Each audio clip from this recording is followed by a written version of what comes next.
حي على الفلاح.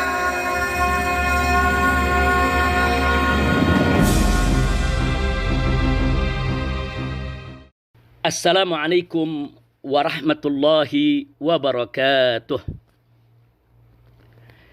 Bismillah, walhamdulillah, wassalatu wassalamu ala rasulillah wa ala alihi wa sahbihi wa mawalah.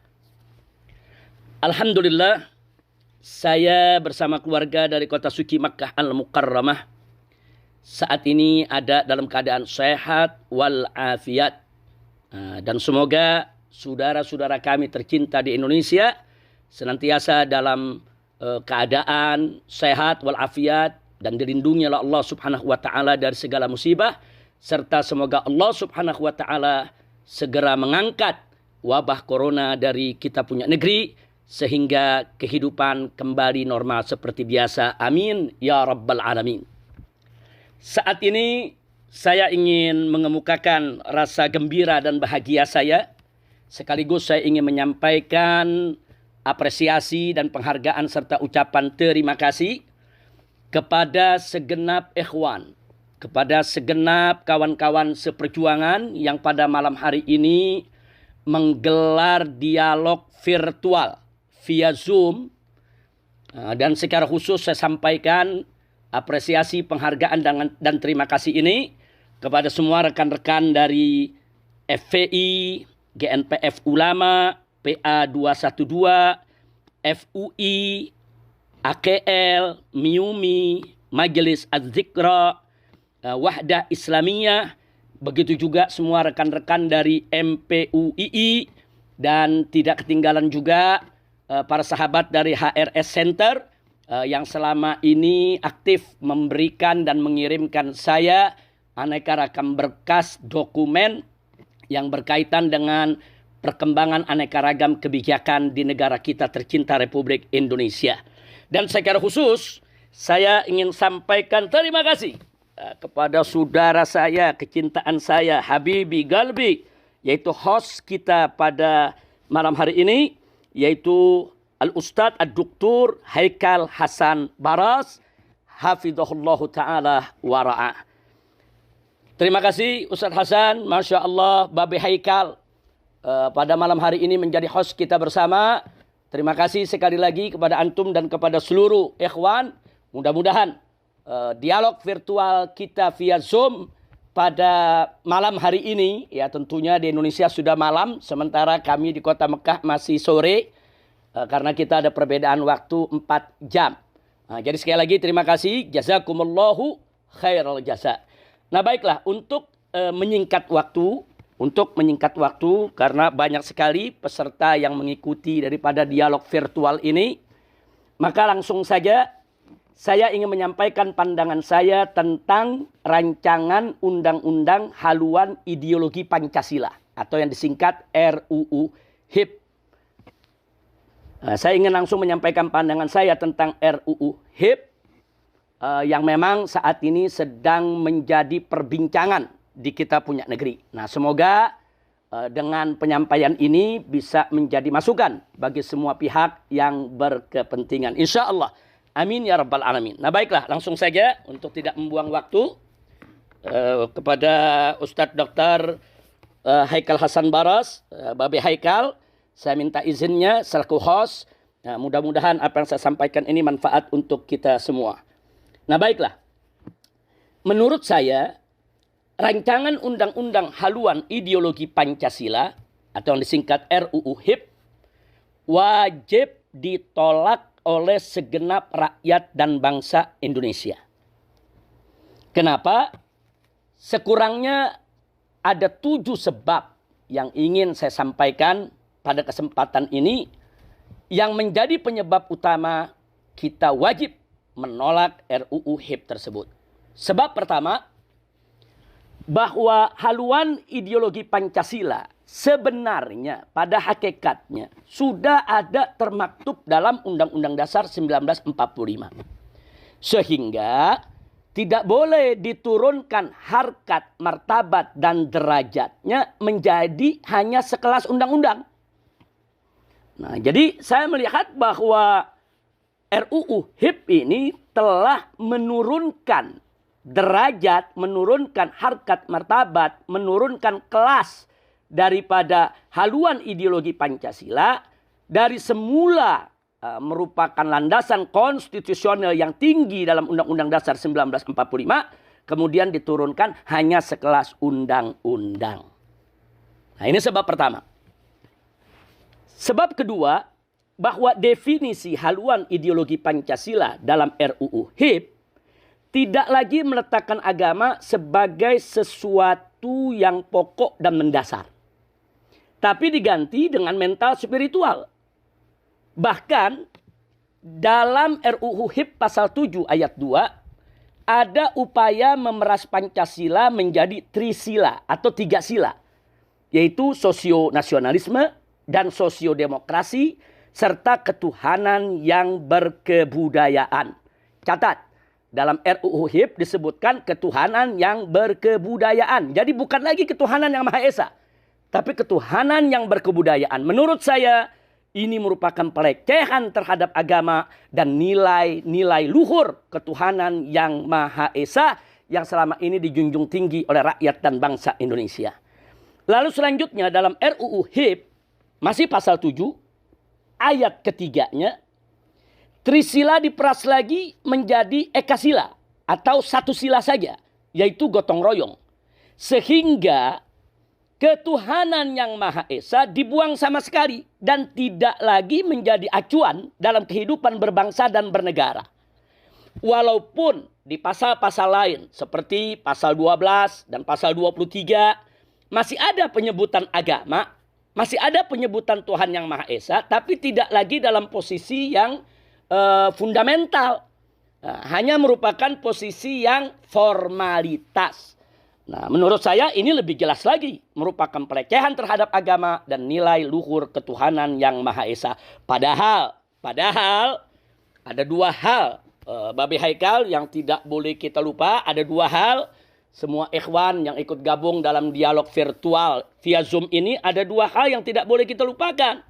Pertama, bahwa pembukaan Undang-Undang Dasar 1945 pada paragraf ketiga menyatakan kemerdekaan Indonesia dengan menyebut atas berkat rahmat Allah yang Maha Kuasa. Nah, berarti apa? Ini menunjukkan bahwa ruh agama sangat-sangat kental dalam pernyataan kemerdekaan Indonesia yang termaktub dalam landasan konstitusional Republik Indonesia. Hal yang kedua adalah bahwa pembukaan Undang-Undang Dasar 1945 pada paragraf yang keempat menyatakan, maka disusunlah negara Republik Indonesia yang berkedaulatan rakyat dengan berdasar kepada ketuhanan yang Maha Esa. Nah, setelah itu baru disebutkan sila-sila lain dalam Pancasila sebagai dasar negara Republik Indonesia. Ingat, Pancasila adalah dasar negara Republik Indonesia, bukan pilar. Nah, jadi kalau disebut dasar itu betul-betul fundamental, betul-betul merupakan fondasi, pokok, dasar, bukan hanya sekedar pilar. Nah, dua hal ini menunjukkan bahwa sila ketuhanan yang Maha Esa sebagai sila pertama atau sila kepala dari sila-sila yang lain disebut lebih dulu sebagai landasan ideal Republik Indonesia. Dan ini sekaligus menunjukkan bahwa ruh agama yang sangat melekat dengan jati diri bangsa Indonesia. Nah, dengan demikian jelas bahwa RUU HIP dengan demikian jelas bahwa RUU HIP tidak lagi yaitu menjadikan agama maupun ketuhanan yang Maha Esa dalam posisi yang fundamental. Dan ini merupakan pelecehan dan ini merupakan salah satu sebab di mana kita harus menolak RUU HIP. Nah, selanjutnya Babe Haikal yang tidak boleh kita lupakan yaitu sebab yang ketiga. Sebab yang ketiga bahwa dalam RUU HIP pasal 5 ayat 1 menyatakan bahwa sendi pokok Pancasila adalah keadilan sosial. Nah, ini ditulis secara letterlek, saya bacakan, tertulis termaktub dalam RUU HIP pasal 5 ayat 1 yang bunyinya sendi pokok Pancasila adalah keadilan sosial. Nah, saya ingin menyampaikan sekaligus ingin mengingatkan diri saya maupun segenap kawan-kawan dan seluruh bangsa Indonesia bahwa redaksi ini sendi pokok Pancasila adalah keadilan sosial. Ini mirip persis dengan manifesto PKI yang pernah digariskan oleh gembong PKI yaitu DN Aidit pada tahun 1963. Di mana DN Aidit menyatakan bahwa urat tunjang Pancasila, urat tunjang Pancasila maksudnya sendi pokok atau intisari Pancasila, menurut PKI adalah keadilan sosial, bukan ketuhanan yang Maha Esa. Nah, jadi di sini ingin saya ingatkan bahwa RUU HIP secara terang-terangan telah mengadopsi redaksinya mirip persis dengan manifesto PKI yang pernah disebarluaskan oleh gembong PKI DN Aidit pada tahun 1963. Nah, padahal dalam batang tubuh UUD 1945 pasal 29 ayat 1 dinyatakan bahwa negara berdasar ketuhanan yang Maha Esa. Nah, dan jadi jelas bahwa berdasarkan landasan konstitusional Republik Indonesia, baik melalui pembukaan maupun batang tubuhnya, bahwa dasar negara Indonesia adalah Pancasila sebagai landasan ideal dan intisarinya adalah ketuhanan yang Maha Esa. Sehingga hanya sila pertama saja yang berhak untuk dikatakan sebagai urat tunjang Pancasila atau dikatakan sebagai sendi pokok Pancasila, bukan yang lainnya. Nah, oleh karenanya tafsir dan pengamalan sila-sila yang lain dalam Pancasila tidak boleh keluar dari nilai-nilai luhur sila pertama sebagai sila kepala, yaitu sila ketuhanan yang Maha Esa. Nah, jadi saya ingin katakan di sini bahwa menjadikan sila keadilan sosial sebagai sendi pokok Pancasila adalah upaya untuk mengeliminir sila ketuhanan yang Maha Esa. Sekaligus merupakan upaya jahat untuk mengeliminir Pancasila itu sendiri dengan menjauhkannya dari nilai-nilai ketuhanan yang Maha Esa. Nah, oleh karena itu tidak berlebihan kalau saya ingin katakan di sini bahwa RUU HIP telah kemasukan ideologi PKI. Jadi agenda PKI itu sudah masuk dalam RUU HIP. Ini bukan konon katanya, ini bukan isu atau rumor, tapi ini fakta yang bisa kita buktikan secara ilmiah. Nah, ini sebab ketiga. Nah, kemudian kita mau lanjutkan lagi. Sebab keempat. Nah, sekarang sebab yang keempat. Bahwa RUU HIP tidak memuat TAP MPRS nomor 25 tahun 1966 tentang pembubaran dan pelarangan PKI serta pelarangan penyebaran paham komunisme, Leninisme, dan Marxisme. Padahal TAP MPRS nomor 25 tahun 1966 merupakan konsideran, merupakan pertimbangan penting bagi RUU HIP untuk melindungi Pancasila dari rongrongan PKI dan segala pahamnya. Dan selama ini kita sudah tahu, sudah menjadi rahasia umum bahwa PDIP dan anak keturunan PKI paling getol menyuarakan tuntutan penghapusan TAP MPRS nomor 25 tahun 1966 tersebut. Jadi artinya di sini ada benang merahnya, ada korelasinya. Selama ini anak keturunan PKI bersama PDIP getol menuntut penghapusan TAP MPRS nomor 25 tahun 66 tentang larangan PKI. Karena selama ini tidak pernah berhasil, akhirnya mereka melakukan strategi lain. Yaitu dengan memasukkan manifesto PKI lewat rancangan undang-undang HIP yang kita sedang bicarakan ini. Nah, jadi sekali lagi kita nggak kaget, pantas. Kenapa TAP MPRS nomor 25 tahun 1966 tidak dijadikan konsideran, tidak dijadikan pertimbangan di dalam RUU HIP ini? Karena memang RUU HIP ini sudah kemasukan daripada agenda atau manifesto PKI yang sudah disiapkan sejak lama. Nah, kemudian sebab yang kelima. Nah, maaf Babe Haikal, memang agak panjang ini, dan kepada kawan-kawan yang lain kalau agak panjang saya minta maaf. Karena memang persoalan ini sangat urgent sekali, kita tidak bisa membahasnya secara sembarangan. Nah, langsung saja untuk lebih menyingkat waktu, sebab yang kelima. Nah, sebab yang kelima kita ingin membuktikan bahwa adanya benang merah, adanya keterkaitan atau adanya hubungan antara RUU HIP dengan agenda PKI.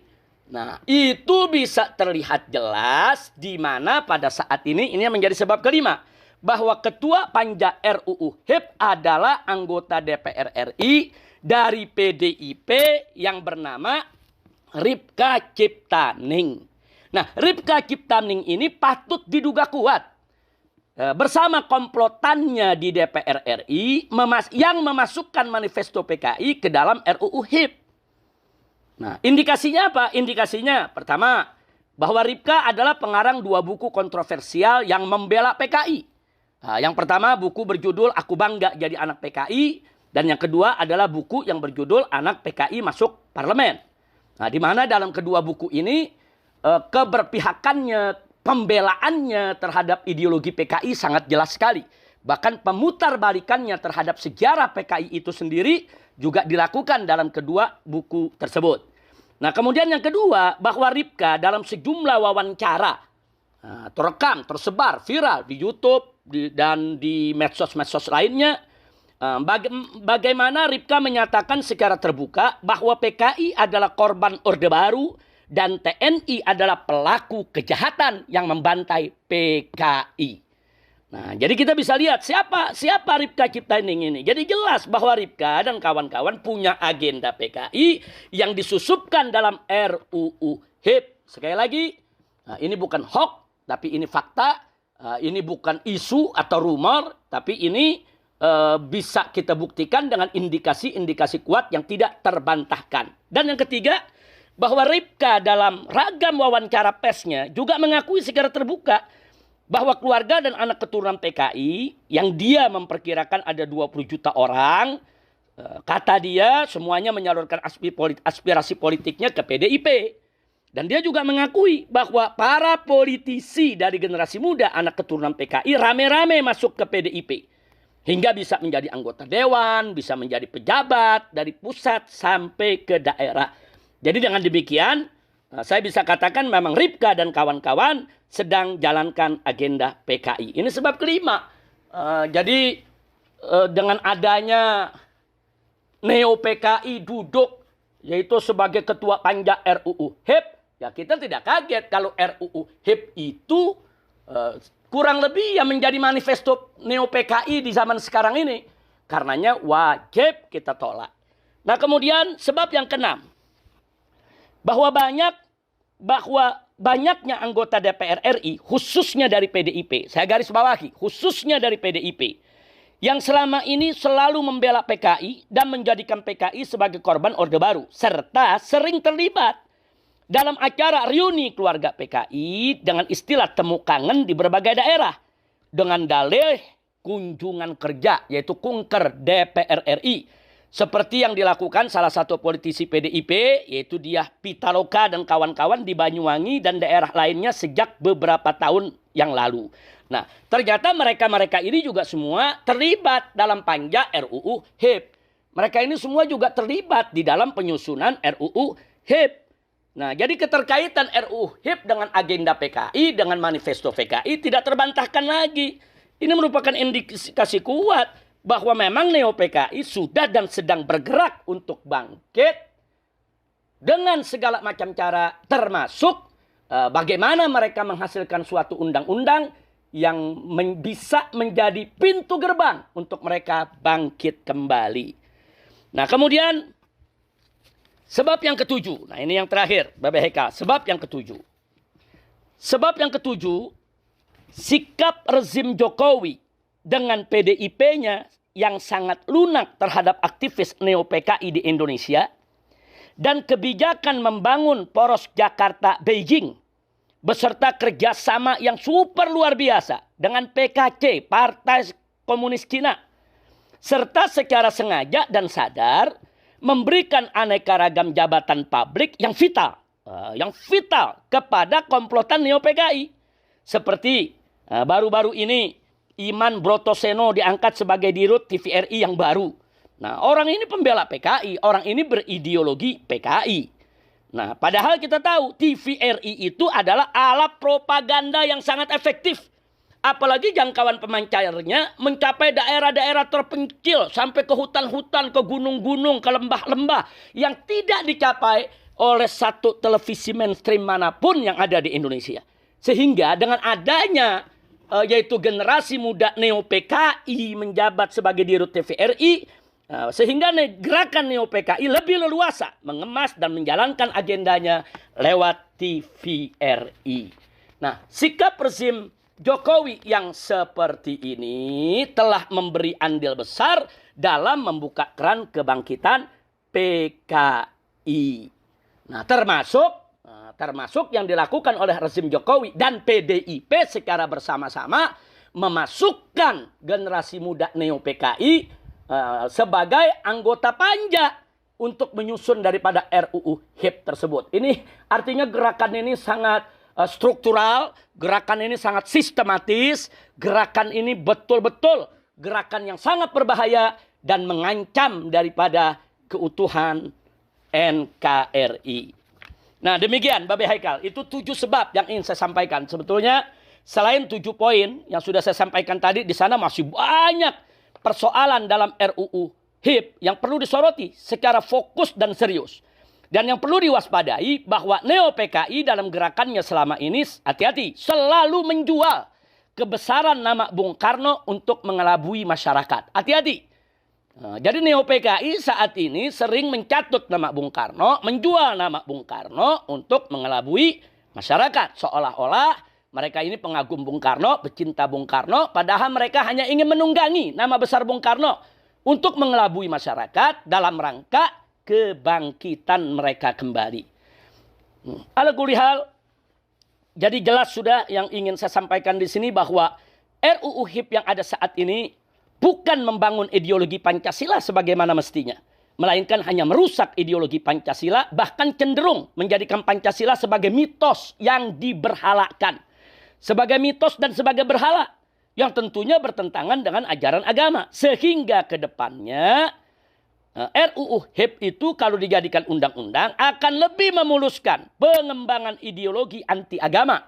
Seperti ideologi ateisme, komunisme, marxisme, dan leninisme, dan lain sebagainya. Yang justru semua itu sudah sejak lama dilarang di negara Kesatuan Republik Indonesia.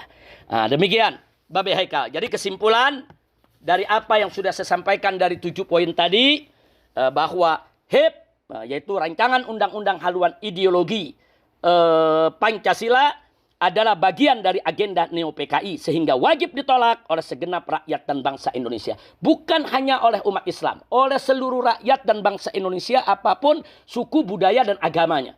Sebab komunis itu, PKI itu musuh agama, musuh bangsa, musuh negara, musuh budaya. Nah, jadi jangan dikerdilkan kalau ini hanya persoalan umat Islam saja. Tidak, ini persoalan rakyat dan bangsa Indonesia. Seluruh rakyat dan bangsa Indonesia, apapun suku, budaya, agamanya, harus terlibat menjaga keutuhan NKRI dengan menolak daripada agenda Neo PKI yang disebut sebagai RUU haluan ideologi Pancasila tersebut. Namun, saya juga mau ingatkan, penolakan RUU HIP saja tidak cukup. Karena PKI ini licin bagaikan belut. Hari ini Neo PKI gagal menggolkan suatu agenda, maka besok mereka akan buat agenda lain yang serupa. Tapi dalam kemasan yang berbeda untuk mengelabui rakyat dan bangsa Indonesia. Sementara gerak laju kebangkitan PKI bagi umat Islam dan seluruh rakyat bangsa Indonesia wajib di-stop dan dihentikan secara total. Nah, jadi ini yang mesti kita ingat. Kita harus menghentikan agenda Neo PKI ini secara total. Oleh karenanya tidak cukup kalau kita hanya menolak daripada rancangan undang-undang HIP saja. Karena kalau rancangan undang-undang HIP ini kita berhasil menolaknya, mereka akan cari agenda lain yang serupa, tapi dengan kemasan yang berbeda untuk mengelabui rakyat. Karenanya menurut pendapat saya, sekali lagi, Babe Haikal, ini menurut pendapat saya. Maaf, saya katakan menurut pendapat saya, karena ini agak sensitif. Jangan sampai nanti ada pihak-pihak lain ingin memfitnah daripada dialog virtual Zoom kita ini sebagai dialog makar, sebagai pertemuan makar, sebagai rapat makar. Maka itu saya katakan di sini, menurut pendapat saya. Artinya saya bertanggung jawab secara pribadi, baik berdasarkan hukum agama maupun hukum negara. Bahwa menurut pendapat saya, bahwa jalan yang paling tepat untuk menghentikan kebangkitan PKI adalah makzulkan Jokowi dan bubarkan PDIP. Itu jalan yang paling tepat. Kenapa? Karena Jokowi dan PDIP sengaja atau tidak sengaja, dengan maksud atau tanpa maksud, disadari atau tidak disadari, telah menjadi pintu gerbang emas bagi kebangkitan PKI. Nah, jadi saya ingin ibaratkan persoalan, kalau di badan kita ini banyak koreng. Yang disebabkan oleh darah yang kotor, darah yang tidak sehat. Tentu tidak cukup kalau mengobatinya hanya dengan memberikan serbuk obat atau memberikan cairan obat kepada tiap-tiap koreng tadi. Karena satu koreng sembuh akan muncul koreng yang lain. Kenapa? Karena pokok persoalannya bukan di korengnya. Pokok persoalannya adalah di darahnya yang kotor dan tidak sehat. Sehingga untuk menyembuhkan koreng yang banyak tadi tidak cukup dengan meneteskan obat kepada tiap koreng. Tapi darah kotor dan tidak sehatnya yang harus dicuci dan diganti. Nah, begitu juga apa yang terjadi di negeri kita. Ini udah terlalu banyak koreng, banyak borok di mana-mana. Kalau kita obati satu persatu koreng dan borok tersebut, sangat melelahkan, sangat capek betul. Dan tidak akan pernah selesai. Hari ini koreng RUU HIP kita obati, besok muncul koreng RUU yang lainnya. Dan seterusnya, dan seterusnya. Nah, karena itu bukan hanya sekedar korengnya yang harus kita obati, tapi juga peredaran darah kotor dan tidak sehat itu harus kita ganti. Artinya apa? Artinya rezimnya itu yang mesti kita ganti. Makanya saya katakan, makzulkan Jokowi dan bubarkan PDIP. Karena PDIP sudah menjadi sarang daripada generasi neo-PKI yang mengusung kembali ideologi PKI dan ingin menghidupkan kembali daripada ajaran komunisme, leninisme, dan marxisme. Namun demikian, Babe Haikal, supaya tidak ada kesalahpahaman, di penutup ini saya ingin memberikan catatan penting. Supaya tidak salah paham. Perhatikan baik-baik bagi semua yang ikut mendengarkan daripada dialog virtual via Zoom ini, bahwa yang saya maksudkan dengan neo-PKI, nah, sekali lagi, yang saya maksudkan dengan neo-PKI di sini adalah dua golongan. Yang pertama, anak keturunan PKI yang masih mengusung ideologi PKI atau menjalankan agenda PKI. Jadi anak keturunan PKI yang masih mengusung ideologi PKI dan menjalankan agenda PKI, itu yang saya sebut generasi neo-PKI. Sedang anak keturunan PKI yang sudah membaur dan menerima ideologi Pancasila secara utuh dan benar, serta tidak lagi mengusung ideologi PKI, maka mereka wajib kita hormati, wajib kita terima sebagai saudara. Dan gak boleh lagi kita mengait-ngaitkan mereka dengan kesalahan yang dilakukan oleh orang-orang tua mereka.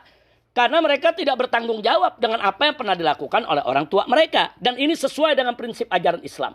Allah menyatakan dalam Al-Quranul Karim, yaitu di dalam beberapa ayat, faqala ta'ala la taziru waziratun wizra ukhra.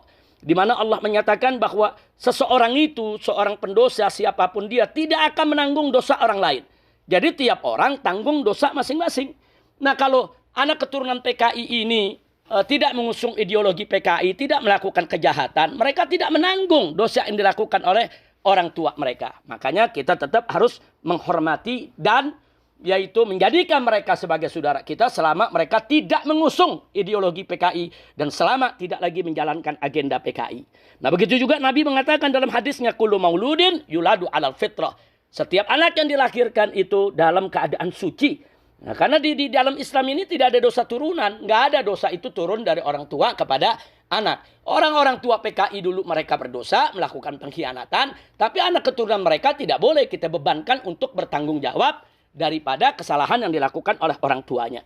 Jadi sekali lagi, generasi neo-PKI yang saya maksudkan adalah anak keturunan PKI yang mengusung kembali ideologi PKI dan menjalankan agenda PKI. Sedangkan anak-anak keturunan PKI yang sudah sadar, insaf, membaur, bersatu dengan seluruh masyarakat dan menerima Pancasila secara utuh dan benar, mereka tidak masuk dalam konteks neo-PKI. Nah, kemudian yang kedua, golongan kedua yang saya maksudkan generasi neo-PKI adalah generasi baru yang bukan keturunan PKI. Mereka tidak ada sangkut paut dengan keluarga besar PKI. Akan tetapi mereka getol membela PKI, bahkan getol mengusung ideologinya. Dan secara terang-terangan mereka benturkan itu. Ajaran-ajaran yang mereka yakini dari ajaran-ajaran Marxisme, Leninisme, begitu juga komunisme untuk menghantam daripada ajaran agama. Nah, generasi baru semacam ini pun walaupun bukan anak keturunan PKI, tetap mereka kita sebut sebagai generasi neo-PKI. Nah, demikian Babi Haikal, Masya Allah. Saya minta maaf sekali lagi begitu panjang yang perlu saya sampaikan. Tapi apa boleh buat, tidak bisa tidak ini harus saya sampaikan. Karena keselamatan negara Republik Indonesia begitu penting, harus menjadi yaitu tanggung jawab kita bersama. Nah, demikian yang bisa saya sampaikan dalam kesempatan ini. Dan sekali lagi saya bertanggung jawab penuh secara hukum agama maupun negara atas semua pernyataan tersebut. Bahkan saya setiap saat siap pulang ke Indonesia untuk memberikan pertanggungjawaban demi keselamatan daripada NKRI. Setiap saat saya siap pulang. Yang jadi persoalan sampai hari ini saya masih dicekal, tidak bisa untuk meninggalkan daripada negara Arab Saudi. Dan ini merupakan proyek pengasingan yang dilakukan oleh pemerintah Indonesia, oleh rezim Jokowi untuk menjauhkan saya dari masyarakat Indonesia. Jadi kalau mereka ingin meminta pertanggungjawaban saya, kalau mereka betul ingin berhadapan langsung dengan saya, cabut cekal, saya akan hadir di Indonesia setiap saat, insya Allah. Nah, itu saja yang bisa saya sampaikan. Terima kasih Babi Haikal. Sekali lagi saya bertanggung jawab tentang apa yang saya sampaikan pada hari ini. Dan mudah-mudahan Babi Haikal, begitu juga kawan-kawan dari semua ormas yang ada, senantiasa dalam perlindungan Allah Subhanahu wa Ta'ala. Dan insya Allah dalam waktu dekat kita akan berkumpul kembali di Indonesia. Dan kita akan berjuang kembali bersama seluruh rakyat Indonesia untuk menyelamatkan NKRI dari gerakan-gerakan PKI dan yang sejenisnya yang ingin menghancurkan NKRI. Kita harus selamatkan NKRI. Kita harus berjuang bersama untuk membela agama, bangsa, dan negara. Sekian yang bisa saya sampaikan. Terima kasih atas waktu yang diberikan. Terima kasih atas perhatian semua. Dan mohon maaf atas segala kesalahan kekurangannya. Dan rasanya untuk Babi Haikal, begitu juga kawan-kawan semua di dialog virtual via Zoom ini, belum terlambat kalau saya sekali lagi mengucapkan minal aidin wal faizin wa kula amin wa antum bikhair. Itu saja dari kota suci Makkah Al-Mukarramah. Wassalamualaikum warahmatullahi wabarakatuh.